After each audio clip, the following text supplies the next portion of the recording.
early in the morning, and I'm inspired by my Prophet Gala to do a quick little Bible study. If you're interested, keep watching. If not, tap on.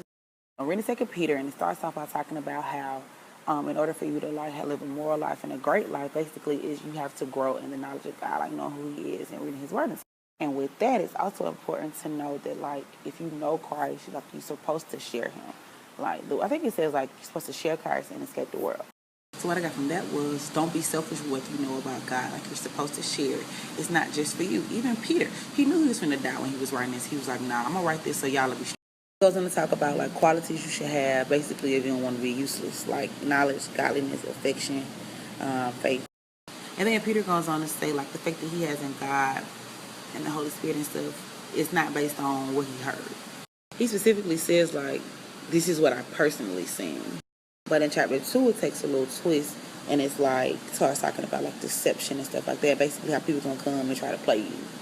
And it goes on to say, like, how those people who are basically false teachers, or in the Old Testament, they call them false prophets, just lie, and they're gonna be destroyed. And it goes on to give examples how God has shown time and time again that He's gonna take care of His children. Not only that, it also gives examples of how people who are basically, and I think it says, laid down His law, were destroyed also.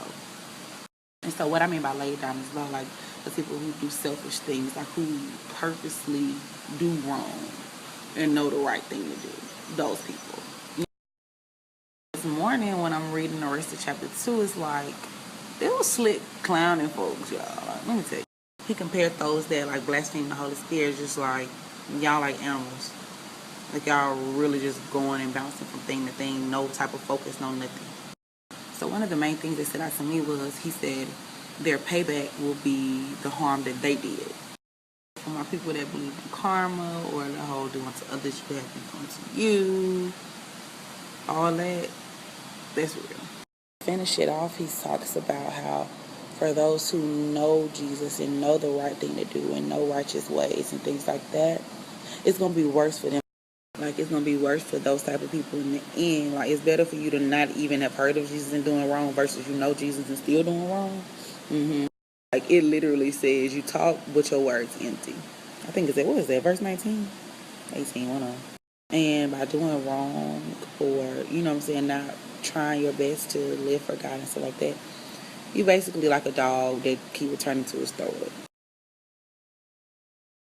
The main thing that I'm going to take away from this is the verse 19, and it says people are slaves to whatever mastered them. So are you a slave to the world or a slave to Christ?